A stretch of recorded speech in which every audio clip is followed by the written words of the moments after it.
വാർഡുകളിൽ ചുമരെഴുത്തും ഫ്ലെക്സ് ബോർഡെല്ലാം സജീവമായിട്ട് നിറഞ്ഞിരിക്കുകയാണ്. അതുപോലെ തന്നെ സ്ഥാനാർത്ഥികളുടെ പ്രചരണ ചൂട് കൊടുമ്പിരി കൊണ്ടിരിക്കുകയാണ്. അന്തരീക്ഷത്തിലെ ചൂടും അതുപോലെ തന്നെ തെരഞ്ഞെടുപ്പിൻ്റെ ചൂടും വന്നിരിക്കുകയാണ്. ഞാനിപ്പോൾ നിൽക്കുന്നത് കളമശ്ശേരി 21-ാം വാർഡിലെ വടകോട് കൈപ്പടമ എന്ന സ്ഥലത്താണ്. എന്നാലും ഒരു കൂട്ടം ആളുകൾ അവിടുന്ന് വരുന്നുണ്ട്. നമുക്ക് നോക്കാം, ആരാന്ന് നോക്കാം. അത് UDF സ്ഥാനാർത്ഥി സിദ്ദീഖാണ് ഇപ്പോൾ നമ്മളോടൊപ്പം ചേരാൻ പോകുന്നത്. എന്തായാലും അദ്ദേഹം തിരക്കിലാണെങ്കിലും ഒരു 10 മിനിറ്റത്തേക്ക് നമ്മളോടൊപ്പം ഒന്ന് സഹകരിക്കാൻ പറയാം. സ്ഥാനാർത്ഥി പ്രചരണത്തിൽ ഇറങ്ങിയായിരിക്കും അല്ലേ? തീർച്ചയായും. ഭയങ്കര ആവേശത്തിലുള്ള എല്ലാവരും. തീർച്ചയായും. എങ്ങനെയുണ്ട് ഈ 21-ാം വാർഡിൻ്റെ ആവേശം? UDF അനുകൂലമായിട്ടുള്ള വാർഡല്ലേ 21. അല്ല, ഇവിടെ ഒരു ത്രികോണ മത്സരം എന്നുള്ളൊരു അല്ല, അത് എല്ലാ കാലത്തും എല്ലാ കാലത്തുള്ള ഈ തവണ കുറവാണ്. ഈ തവണ കുറവാണ്. മറ്റത് 8 പേര് 7 പേരൊക്കെ ഉണ്ടാവും. 3 പേരുള്ളൂ. ഇതിനു മുമ്പ് കൗൺസിലറായിരുന്നു. 2015-20 കാലഘട്ടത്തിൽ കൗൺസിലറായിരുന്നല്ലേ. ഇനിയിപ്പോൾ എന്തൊക്കെ മാറ്റങ്ങളാണ് ഈ വാർഡിൽ ചെയ്യാൻ പോകുന്നത്? ഏറ്റവും പ്രധാനം നമ്മുടെ കങ്ങരപ്പടി തുടങ്ങി, കങ്ങരപ്പടിയിൽ അവിടെ നിന്ന് വന്ന് മെഡിക്കൽ കോളേജ് വഴി വന്നിട്ട് സീപോർട്ട് എയർപോർട്ട് റോഡിലേക്കുള്ള റിംഗ് റോഡ്, അതിനാണ് ഏറ്റവും പ്രാധാന്യം കൊടുക്കുന്നത്. അത് സീപോർട്ട് എയർപോർട്ട് റോഡിൽ സെൻട്രൽ സ്ട്രീറ്റ് ലൈറ്റ്, തൃക്കാക്കര നഗരസഭ അതിർത്തിയാണ് ഞങ്ങളുടെ കളമശ്ശേരിയുടെ അതിർത്തി. അവിടെ മുതൽ തോശിബ വരെ നമ്മുടെ 21-ാം വാർഡിൻ്റെ റോഡിൽ മെയിൻ സ്ട്രീറ്റ് ലൈറ്റ്. ഇവിടെ എത്ര വോട്ടർമാരുണ്ടാവും? 1300 വോട്ടർമാർ. വാർഡിൽ നിന്ന് ഏതാണ്ട് 51%, പഴയ 20-ാം വാർഡിൽ നിന്നും 19-ാം വാർഡിൽ നിന്നും ഏതാണ്ട് ഒരു 20%, അങ്ങനെ 1380 വോട്ട്. 1380 വോട്ടാണ് നിലവിലുള്ളത്. അത് സ്ത്രീ പുരുഷനെല്ലാം കൂടി അടക്കം ഏതാണ്ട് 2 തുല്യമായിട്ട് വരുന്നില്ലേ. ഇനി യുവാക്കൾക്ക് വേണ്ടി എന്താണ്? പല സ്ഥലങ്ങളിലും യുവാക്കൾക്ക് വേണ്ടിയുള്ള കളിസ്ഥലങ്ങളില്ല, അതുപോലെ തന്നെ വൃദ്ധന്മാരായ ആളുകൾക്ക് വന്നിരിക്കാനുള്ള ഇടങ്ങളില്ല, അങ്ങനെ പല പരാതികളും. വൃദ്ധന്മാർക്ക് വന്നിരിക്കാനുള്ള സ്ഥലം ഇവിടെ ഞാൻ കൗൺസിലർ ആയിരിക്കുന്ന സമയത്ത് തന്നെ ഇവിടെ ഒരു ചെറിയ ഗ്രൗണ്ട് പോലെ ഇവിടെ ഈ വാർഡിലുണ്ട്, പാർക്ക് ഉണ്ടാക്കിയിട്ടുണ്ട്. അത് ഞാൻ ഉള്ളപ്പോഴാണ്, ഞാൻ ഈ 2015-20 കാലഘട്ടത്തിലുള്ളപ്പോഴാണ് ആ സ്ഥലത്തിന് സൈഡ് കെട്ടുകയും പിടിക്കുകയൊക്കെ ചെയ്തത്. പിന്നെ അതിനുശേഷം വന്ന കൗൺസിലർ UDF ആയിരുന്നു. അവരതിന് വേണ്ടുന്ന സംവിധാനമൊക്കെ ചെയ്തു കൊടുത്തു. വൃദ്ധന്മാർക്കും ഒരു പാർക്കുണ്ട്, കുട്ടികൾക്കും വേണ്ടി. ഈ ഇലക്ഷൻ സമയത്താണല്ലോ ഇപ്പോൾ SIR നടപ്പിലാക്കിയത്. അപ്പോൾ വീടുകളിൽ ചെല്ലുമ്പോൾ നാട്ടുകാരുടെ പ്രതികരണം എങ്ങനെയായിരുന്നു? അവർ ഈ ഫോം ഫില്ല് ചെയ്യാനൊക്കെ വളരെ ബുദ്ധിമുട്ട് പലരും പറഞ്ഞായിരുന്നു. അപ്പോൾ നിങ്ങൾ എന്തായിരുന്നു അതിനെപ്പറ്റി ചെയ്തത്? അല്ല, ആളുകളെ സംബന്ധിച്ച് ആളുകൾ പരിഭ്രാന്തരായിരുന്നു ഈ ഇതിൻ്റെ കേസിൽ. പക്ഷെ ഞങ്ങൾ ചെന്ന് ഇവരെ മനസ്സിലാക്കി കൊടുത്ത് ഞങ്ങൾ വളരെ പൂരിപ്പിക്കേണ്ടടുത്ത് പൂരിപ്പിച്ച് കൊടുക്കുകയും കിട്ടാത്ത ഫോമുകൾ BLO ആയിട്ട് ബന്ധപ്പെട്ട് അവർക്ക് എത്തിച്ചു കൊടുക്കുകയൊക്കെ ചെയ്തു. ഈ പ്രദേശത്ത് രണ്ട് ഏരിയയിലായിട്ട് BLOയുടെ ക്യാമ്പ് ഉണ്ടായിരുന്നു. 2-3 ദിവസം ആ ക്യാമ്പിൽ മാക്സിമം ആളുകൾ വന്നിട്ടുണ്ട്. എന്നിരുന്നാൽ തന്നെ ഞങ്ങൾ വീടുകളിൽ പോകുമ്പോൾ അവർക്ക് സംശയങ്ങൾ ഞങ്ങൾ ദൂരീകരിച്ച് കൊടുക്കുന്നുണ്ട്. എല്ലാവരെയും ഫോം ഫില്ല് ചെയ്ത് കൊടുക്കുക, എത്രയും പെട്ടെന്ന് കൊടുക്കാൻ ഞങ്ങൾ അവരോട് സംസാരിക്കുന്നുണ്ട്. അവരതനുസരിച്ചുള്ള വളരെ ആക്റ്റീവായിട്ട് ആളുകൾ അതിൻ്റെ അകത്ത് ഇൻവോൾവ് ആണ്. അപ്പോൾ അതിലവർക്ക് ആശങ്കയൊന്നുമില്ല, SIRന്റെ വിധത്തിൽ ആശങ്കയില്ല. അപ്പോൾ ഇതിപ്പോൾ ഒരു സംഭവം വെച്ചിട്ടുണ്ടെങ്കിൽ 3 സ്ഥാനാർത്ഥികളുടെ ഇടയിലും ഈ സംഭവം നടക്കണ്ടായിരുന്നു.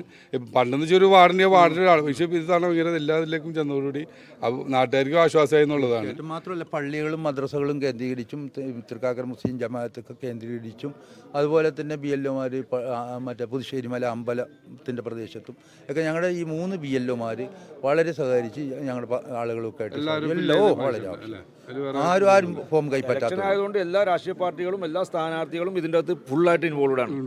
അപ്പോൾ അതുകൊണ്ട് ആർക്കും ഒരു അത് നാളത്തെ ഞങ്ങൾക്ക് എല്ലാവർക്കും കിട്ടേണ്ട വോട്ടാണല്ലോ. അത് അവരുടെ പൗരത്വത്തിലിരിക്കുന്ന മാത്രമല്ല, നാളെ ഈ എല്ലാവർക്കും കിട്ടേണ്ട വോട്ടവകാശം കൂടിയാണ്. അതുകൊണ്ട് തീർച്ചയായിട്ടും അവർ വളരെയധികം ആത്മാർത്ഥമായിട്ട് സഹകരിക്കേണ്ടത്. അത് ഞങ്ങൾക്കും കൂടി ഉപകാരപ്പെടും. കാരണം ഇല്ലെങ്കിൽ ഞങ്ങൾ നേരത്തെ ഓരോ വീടുകളിൽ പോയി പുതിയ വോട്ടർമാരെ കണ്ടെത്തണം, വോട്ടർ ലിസ്റ്റിൽ വോട്ട് ചേർക്കണം. ഇതൊക്കെ ഞങ്ങൾക്ക് വലിയൊരു ബാധ്യതയും വലിയൊരു ബുദ്ധിമുട്ടായിരുന്നു. ഞങ്ങൾ ഈ ഇലക്ഷൻ സമയത്ത് ഇത് വന്നത് ഞങ്ങൾക്ക് വളരെ ഈസിയായി കുറച്ചും കൂടി ആളുകളുമായിട്ട് കൂടുതൽ അടുക്കാനും ഇടപഴകാനും അവരുമായിട്ട് സംസാരിക്കാനും അവരുടെ സംശയങ്ങൾ ദൂരീകരിക്കാനും അവരുമായിട്ട് ഇടപഴകാൻ ഞങ്ങൾക്ക് കൂടുതൽ അവസരം കിട്ടും. തീർച്ചയായും. ഇനി പുതിയ പദ്ധതി എന്തൊക്കെയാണ്? പുതിയ പദ്ധതി ഈ കാലഘട്ടത്തിനനുസരിച്ചുള്ള എന്തെല്ലാം പദ്ധതികൾ നമ്മുടെ വാർഡിൽ കൊണ്ടുവരാൻ കഴിയും അതെല്ലാം എല്ലാ സൗകര്യങ്ങളും തീർച്ചയായും അത് ജനങ്ങൾക്കും അറിയാം. ഇല്ല, ആരും ഇതുവരെ അവകാശവാദം ഉന്നയിച്ച് വന്നിട്ടില്ല. പ്രത്യേകിച്ച് ഇന്ത്യൻ നാഷണൽ കോൺഗ്രസ് അത് ലീഗിന്റെ സീറ്റാണെന്ന് ഉത്തരവാദിത്തപ്പെട്ട നേതാക്കന്മാർ ഇല്ല. പ്രാദേശിക നേതാക്കന്മാരാണെങ്കിലും മറ്റേ അല്ലാത്ത മുകളിലുള്ള നേതാക്കന്മാരാണ്, അവരൊക്കെ ഇത് സിറ്റിംഗ് സീറ്റായിട്ട് തന്നെയാണ്. ഇപ്പോൾ ഒരു പുതിയ പ്രചരണമുള്ള ടീഷർട്ടും തൊപ്പിയൊക്കെ ഇട്ട് അതൊരു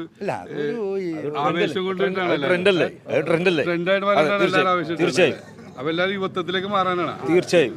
അല്ലേ? എന്താ പറയാനുള്ള ഇതിനെ പറ്റി? സിദ്ദീഖ് തന്നെ ഇത് വേറെ വാർഡ് നല്ല പ്രവർത്തനമാണ്, നല്ല കാഴ്ചവെച്ചേക്കുന്നത്. എല്ലാവർക്കും അഭിപ്രായം തന്നെയാണ്. നിലവിലെ സിദ്ദീഖ ഇതിനു മുമ്പ് കൗൺസിലറായതാണ് ഇവിടെ.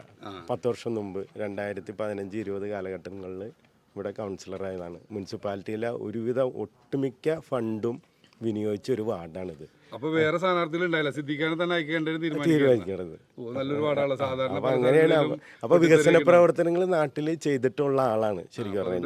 എല്ലാവർക്കും അറിയാം സിദ്ദീഖിനെ പറ്റി, എല്ലാവർക്കും അറിയാം. കൗൺസിലിലേക്ക് വന്നപ്പോൾ ഫസ്റ്റ് പുതിയ മുഖമായിട്ടാണ് വന്നത് 15 ഇരുപതിൽ. അന്ന് ചെയ്യാൻ പറ്റുന്ന കൂടുതൽ വർക്ക് ചെയ്തിട്ടുണ്ട്. അപ്പോൾ ഇനി രണ്ടാമത് വരുമ്പോൾ സീനിയറായി. അപ്പോൾ ഇനി കൂടുതൽ ചെയ്യാൻ പറ്റും. കാരണം അതിന്റെ റൂട്ട് അറിയാം, എങ്ങനെ പോകണം, കൈകാര്യം ചെയ്യണം എന്നുള്ളത്. ഒരു പുതിയൊരാള് നല്ലത് പാടാണ് തന്നെയാണ്. അപ്പൊ അതുകൊണ്ട് എല്ലാവർക്കും അതിൻ്റെ ഉഷാർ മാറ്റങ്ങളുണ്ട്. തന്നെയാണ് എല്ലാവരും അഭിപ്രായം.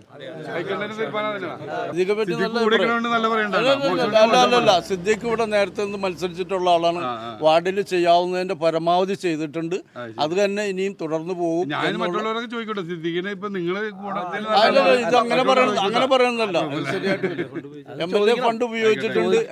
അവർ അവരുടേതായ അഭിപ്രായങ്ങൾ പറയും. ഇത് തന്നെയായിരിക്കും അഭിപ്രായങ്ങൾ. ഇപ്പൊ വോട്ടർമാരെ പോയി വീടുകളിലേക്ക് എത്ര വർഷമായി? രണ്ടാമത്തെ ഘട്ടത്തിൽ എന്താണ്? വളരെ ആവേശം, വളരെ ആവേശം. ഇനി ഇങ്ങോട്ട് വരണ്ട, ഞങ്ങളെ ഏറ്റവും എന്തിനാ വരണ്ടേ, വോട്ട് ചെയ്യാൻ വന്നു. ഞങ്ങൾ സ്ക്വാഡ് വർക്ക് ആദ്യത്തെ കഴിഞ്ഞ് രണ്ടാമത്തെയാണ് ഇപ്പൊ തുടങ്ങുന്നത്. നല്ല ആവശ്യത്തോടുകൂടി എല്ലാവരും നന്നായിട്ട് തന്നെ വർക്ക് ചെയ്യുന്നുണ്ട്. അപ്പൊ കൈപ്പട മുകളിൽ ആവേശത്തിന് ഒട്ടും കുറവില്ല. പ്രചരണ ചൂട് വളരെ അന്തരീക്ഷത്തിലെ ചൂടിനേക്കാളും വർദ്ധിച്ചുകൊണ്ട് പ്രചരണ ചൂട് നടക്കട്ടെ. അപ്പോൾ ഒരു പണി നിങ്ങളെല്ലാവരും വീടുകളിൽ കയറി സന്ദർശിക്കല്ലേ. അപ്പോൾ ഇനി നാട്ടുകാർ തീരുമാനിക്കട്ടെ സിദ്ദീഖ് വേണോ മറ്റുള്ള ആരെങ്കിലും വേണോ എന്നുള്ളത്. ബാക്കി നാട്ടുകാരുടെ കരിക്കുന്ന കാര്യമാണ്, മനസ്സിലിരിക്കുന്ന കാര്യമാണ്. അതല്ലേ. അപ്പോൾ എണിച്ചിഹ്നത്തിലാണ് ഈ തവണ മത്സരിക്കുന്നത്. ഓക്കെ, വിട്ടു.